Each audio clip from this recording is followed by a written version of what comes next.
నా పేరు జంగా కీర్తన.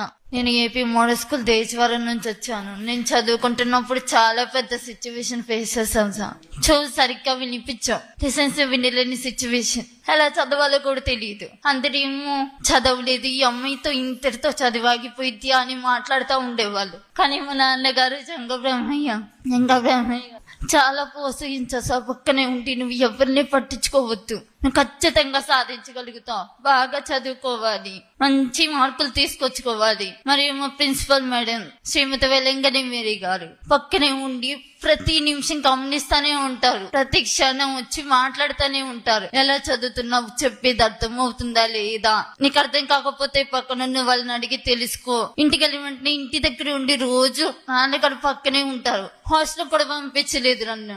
పక్కనే ఉండి ఎలా చదువుతున్నా, అసలు ఏం జరుగుతుంది మొత్తం నాకు చెప్పు, నేను చూసుకుంటాను, ఏమి ఆలోచించొద్దు.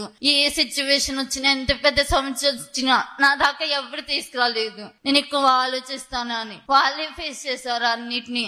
నార్మల్ గా ఉండాలి, బాగా చదువుకో అని. చుట్టుపక్కల చూసే వాళ్ళందరూ చాలా అనుకున్నారు సార్ చదవలేను అని. ఇంతటితో చెప్పలేని సిచ్యువేషన్. ఇంట్లో ఉండి క్లాస్ ఇంట్లో ఉండి చదువుకుంటూ ఉన్నాను. ఇప్పుడు ఈ రోజు 902 మార్కులు తీసుకొచ్చుకొని ఇన్ని సమస్యలు ఎదుర్కొని ఈ రోజు ఇక్కడ నిలబడి మాట్లాడుతున్నాను. అస్సలు ఎక్స్పెక్ట్ చేయలేదు నీ మార్కులు వస్తాయని. ఇప్పటికి కూడా ధైర్యమే లేదు మాట్లాడటానికి. ఎంత దూరం వచ్చానంటే నేను కూడా నమ్మలేకపోతున్నాను. ఐఏఎస్ అవ్వాలని నాకు కళ్ళు సార్, నెరవేర్చుకోవాలని అనుకున్నా సరే కొన్ని సిచ్యువేషన్ల వల్ల జరగదేమోనని చాలా భయపడ్డాను. కానీ ఈ రోజు 902 మార్కులు తెచ్చుకుని మాట్లాడుతుంటే ఖచ్చితంగా నా కళ్ళని నెరవేర్చుకోగలుగుతాను అనే నమ్మకం కూడా కలుగుతుంది. కేవలం చదువుకోవటానికి మీరు కొంచెం సహాయం చేస్తే తప్పనిసరిగా బాగా చదువుకోగలన నమ్మకం మాత్రం నాకుంది. ఎంత దూరమైనా చదువుతాను, చదవాలని నమ్మకం చాలా ఉంది సార్. చదువు అంటే చాలా ఇష్టం. మా నాన్నగారికి చదువు అంటే చాలా ఇష్టం. కొన్ని కారణాల వల్ల ఆయన చదువుకోలేకపోయారు. ఇప్పటి నుంచి చిన్నప్పటి నుంచి బాగా చదువుకోవాలి అని కళ్ళని అలవాటు చేశారు. ఇంట్లో కూడా పనులు కూడా ఏమి చేయను, చదువుకోవటమే పని, చదువుతూనే ఉంటా.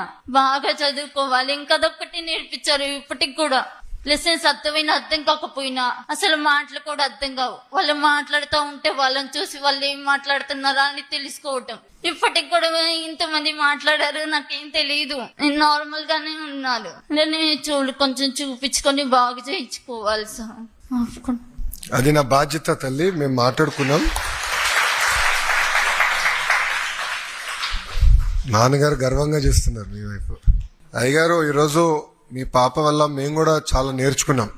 ఈ మీటింగ్ వచ్చే ముందల పాప గురించి కూడా మేడం గారు చెప్తాం జరిగింది. ప్రిన్సిపల్ సెక్రటరీ గారు కూడా మాట్లాడి అసలు ఇది కూడా మనం ఎట్లా మిస్ అవుతున్నాం, ఇట్లయితే ఎట్లా మనం ప్రభుత్వం అంటున్నాం, ఇన్ని కార్యక్రమాలు చేస్తున్నాం, ఇది ఎట్లా మిస్ అయ్యామని మేము చర్చించాం. ఒక మాటలో చెప్పాలని మీ పాపలో మేము చాలా నేర్చుకున్నాం. అంటే ఎన్ని లోటుపాట్లు ఉన్నాయి వ్యవస్థలో, ఏం చేయాలని దానిపైన ఒక కార్యక్రమం ఇప్పుడు చేపడతాం. వచ్చే సంవత్సరం నుంచి ఇట్లాంటి హియరింగ్ ఇబ్బంది ఉన్న పిల్లలకి వాళ్ళకి మెరుగైన మెషిన్లు ఎట్లా అందజేయాలి, టెస్టింగ్ ఎట్లా చేయాలి, కంటి చూపు కూడా ఇబ్బంది ఉన్న వాళ్ళకి ఎట్లా చేయాలి అనేది మేము వాస్తవం నేర్చుకున్నాం, తెలుసుకున్నాం. వచ్చే సంవత్సరం నుంచి అంటే ఈ జూన్ మాసం నుంచి అది అమలు చేస్తాం. మీ పాప దగ్గర నుంచి మేము నేర్చుకున్నాం. ఈరోజు మాటలు చెప్పాలి.